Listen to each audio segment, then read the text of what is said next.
করা হয়েছে একেবারে যেভাবে যেভাবে শার্প শুটাররা গুলি করে সেভাবে গুলি করা হয়েছে। সুতরাং চন্দ্রনাথ রথই টার্গেট ছিল বলে অনুমান করা হচ্ছে। শুভেন্দু অধিকারী জেড প্লাস ক্যাটাগরির নিরাপত্তা পান। শুভেন্দু অধিকারীর যে কনভয়, সে কনভয়ের অংশ ছিল না চন্দ্রনাথ রথের এই গাড়ি। চন্দ্রনাথ রথ নিজের মতন আলাদা করে, যেভাবে নিজাম প্যালেসের অফিসে, শুভেন্দু অধিকারীর একটি অফিস রয়েছে নিজাম প্যালেসে, এবং নিজাম প্যালেসেই চন্দ্রনাথ রথ নামটা আমাদের কাছে খুব একটা পরিচিত ছিল না। তিনি কি ছিলেন? শুভেন্দু অধিকারীর আত্মসহায়ক। যখন বিরোধী দলনেতা শুভেন্দু অধিকারী, তখন থেকে তার আত্মসহায়ক। সেই চন্দ্রনাথ রথ মধ্যমগ্রামে একটা বিরিয়ানির দোকানের সামনে গাড়ি দাঁড় করিয়ে পয়েন্ট ব্ল্যাঙ্ক রেঞ্জ থেকে গুলি করে তাকে হত্যা করা হলো। ইলেকশনের পরের সবথেকে বড় খবর হচ্ছে এইটা, আগামী 9 তারিখ রবীন্দ্রনাথের জন্মদিনে ভারতীয় জনতা পার্টির সরকার শপথ গ্রহণ করতে চলেছে। প্রথমবার পশ্চিমবঙ্গের বুকে জ্যোতি বসুর কথায় অসভ্য বর্বরদের দল, আর সেই অসভ্য বর্বর দলদের যে বিরোধী দলের নেতা, তারই আত্মসহায়ক চন্দ্রনাথ রথকে খুন করা হলো। তারা হয়তো ভুল করেছে। তারা ভেবেছিল যে এইখান দিয়েই শুভেন্দু অধিকারীর কনভয় যাবে। তাদের হয়তো আসল টার্গেট ছিল শুভেন্দু অধিকারী, কিন্তু শুভেন্দু অধিকারীকে তারা না পাওয়াতে তারা প্রতিহিংসাবশত ওই চন্দ্রনাথ রথকে, তার আত্মসহায়ককে খুন করলো।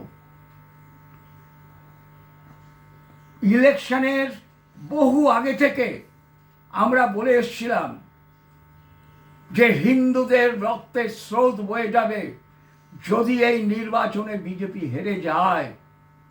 আমরা হিন্দুত্বের কথা বলে আসছি বছরের পর বছর ধরে। সেই হিন্দুত্বকে সম্বল করে কিন্তু বিজেপি আজকে নির্বাচনে জিতেছে। শুভেন্দু অধিকারী একটি কথাই সবসময় বলেন যে হিন্দুর ভোটেই আমি জিতেছি। ভবানীপুরে তার কেন্দ্র, সেই তার যে অংশ ইকবালপুর, সেইখানে কোনো মুসলমান কিন্তু শুভেন্দু অধিকারীকে ভোট দেয়নি। শুধুমাত্র হিন্দুর ভোটে শুভেন্দু অধিকারীকে জিতেছে। তাই বিজেপিকে বলছি, হিন্দুর সাথে ছেলে খেলা কিন্তু কোনো রকম করবেন না, কোনো রকম হিন্দু সেন্টিমেন্ট নিয়ে খেলবেন না। আজকে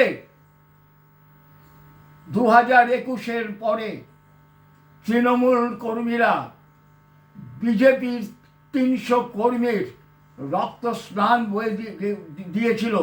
আমাদের কাছেও যেসব জায়গায় বিজেপি জিতেছে সেই সব জায়গা থেকে হরিণঘাটা যেরকম অসহায় মানুষের ফোন এসছে, আমাদের একটু আশ্রয় দিতে পারবেন? আমরা জিতেও এখানে বাড়ি থেকে থাকতে পারছি না, বাড়ি থেকে বিতাড়িত। আমাদের বহু মা বোনেদের ধর্ষণ করা হচ্ছে, বহু বাড়ি ঘর জ্বালিয়ে দেওয়া হচ্ছে। 21-এর পরে কিন্তু এই জিনিস চলেছে। হিন্দুদের টার্গেট করে করে মারা হয়েছে।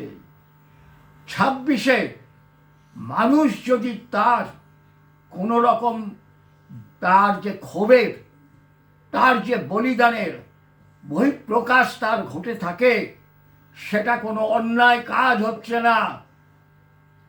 আমি বিজেপি নেতৃত্বকে বলছি, বেশি সংবেদনশীল হওয়ার চেষ্টা করবেন না। কেন জেনে রাখবেন, সাপ সাপই থাকে। আপনারা যতই সংবেদনশীলতার পরিচয় দিন, আগামী নির্বাচনে যদি কোনো কারণে বিজেপি হেরে যায়, ওরা কিন্তু আবার ওই হিন্দু মায়েদের কোল খালি করবে, হিন্দু মেয়েদেরকে ধর্ষণ করবে, আর ডিজে বাজাবে। ডিজে, মনে রাখবেন, সাপ সাপই থাকে। তাই সাপের মাথাকে মাঝে মাঝে ঠেকলে দিতে হয়। এই চন্দ্রনাথ রথের যে খুন, আজকে সেইটাকে, আমার এই কথাটাকে এস্টাবলিশ করছে।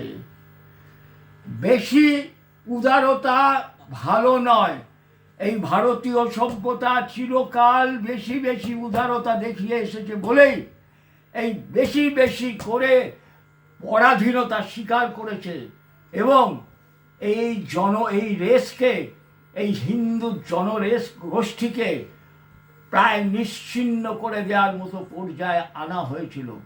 আজকে পশ্চিমবঙ্গে বলুন তো, এই 26-এর ইলেকশনে যদি বিজেপি না জিতত, বাঙালি হিন্দুর কোনো অস্তিত্ব থাকতো?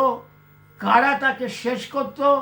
এই তৃণমূল কংগ্রেস, এই সিপিএম আর তাদের মদতপুত্র পুষ্ট ওই জিহাদির গোষ্ঠী, যারা মনে করে আমাকে দারুল ইসলাম বানাতে হবে, এই জায়গাটাকে, এটা দারুল হারাম, একে দারুল ইসলাম বানাতে হবে। এই যাদের একমাত্র মন্ত্র, সহনশীলতার একটা সীমা আছে, মনে রাখবেন। সেই সহনশীলতা দেখাতে গিয়ে কিন্তু নিজেরা কিন্তু আবার সেই 23-এর পাখে পড়বেন না, মনে রাখবেন। সতর্ক করে দিচ্ছি, জানি আমার কোনো ক্ষমতা নেই, কিন্তু সতর্ক করা, হুইসেল ব্লোয়ার হওয়ার তো ক্ষমতা আছে। এই যে নিরলস 2018 সাল থেকে প্রচার করে যাচ্ছি হিন্দুত্বের, এবং কি ভয়ঙ্কর দিন আসতে চাইছে হিন্দুরা, তোমরা বোঝার চেষ্টা করো। যদি এক না হও কি হবে? আজকে চন্দ্রনাথ রথের এই যে হত্যা, বিজেপি ইলেকশনে জেতেনি, আনহোল্ডিং মেজরিটি, তা সত্ত্বেও আজকে কারা সাহস পেয়েছে, কারা একে গুলি করে পয়েন্ট ব্ল্যাঙ্ক রেঞ্জ থেকে গাড়ি দাঁড় করিয়ে হত্যা করালো?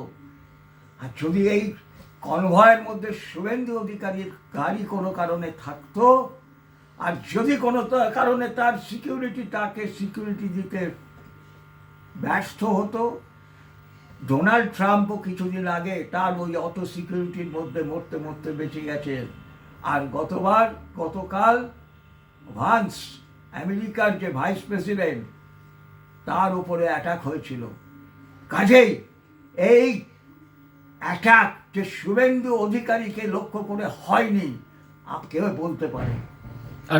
আর এখন এখানে তৃণমূলের রিজু দত্ত, যে আইপিএস অজয় পালকে নোংরা খিস্তি করলো, সে এখন বিজেপির গুণগান গাইছে, ক্ষমা চাইছে। সব্যসাচী দত্ত বারাসাত থেকে এরে এখন গেরুয়া ঝান্ডা ধরছে, দিকে দিকে তৃণমূলের লোকেরা গেরুয়া ঝান্ডা ধরছে, আর আমাদের এখানে শ্রমিক ভট্টাচার্য সহনশীলতার বার্তা দিচ্ছে। আর বলতে চাইছি, ওই সব্যসাচী দত্ত মনে পড়ে ওই 30% কি করেছিল গতবার?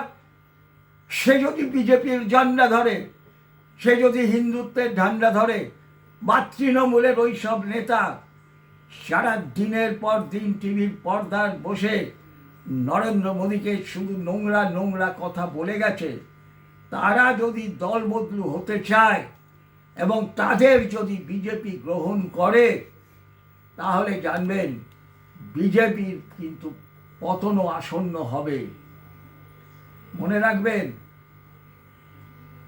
যে অন্যায় করে, অন্যায় যে করে আর অন্যায় যে সহে, তব ঘৃণা যেন তাকে তৃণ সমদহে। তাহলেই অন্যায় যদি সহ্য করে নেন, এদের যদি ক্ষমা করে, ধর্মহিংসা ততই বচ, মনে রাখবেন, ধর্মহিংসা ততই বচ, ক্ষমাহি পরমং ধর্ম, ধর্মহিংসা ততই বচ। কাজেই এই যে ঘটনা ঘটছে, এইটাই কিন্তু অশনি সংকেত আগামী দিনের, মনে রাখবেন। কাজেই বেশি সহনশীলতা দেখাতে যাবেন না, এখন থেকে বলছি। পার্টি অফিস খোলার জন্য ভ্যানগার্ড হয়ে এগিয়ে যাবেন না, কেন জানবেন আজকে যার আপনি পার্টি অফিস খুলে দিচ্ছেন, আবার যদি কোনো কারণে আপনার পরিস্থিতি খারাপ হয়, সে কিন্তু আপনার পার্টি অফিস খুলে দেবে না, বা আপনাকে শেষ করে দিতে তার হাত 1 মিনিটও কাঁপবে না, 1 মিনিটও দেরি হবে না। আপনার হাত একবারও কাঁপবে না, তার মনের মধ্যে একবারও হবে না যে এই মানুষটাই আমাকে একসময় আমার পার্টি অফিস খুলে দিয়েছিল, আমার সঙ্গে সহনশীল ব্যবহার করেছিল। মনে রাখবেন, এরা কিন্তু সেই ক্লাসের মানুষ। কাজেই আবারও বলছি, এই এই রামচন্দ্র রথ যে ব্যক্তি, যা শুভেন্দু অধিকারীর আত্মসহায়ক, তাকে যে পয়েন্ট ব্ল্যাঙ্ক রেঞ্জ থেকে আজকে শপথ গ্রহণের একদিন আগে আর মমতা ব্যানার্জির 12টার পরে যে মমতা ব্যানার্জি আর মুখ্যমন্ত্রী থাকছেন না, তার রাজত্বে যেভাবে খুন করা হলো, বেশি সহনশীলতা দেখাবার চেষ্টা করবেন না।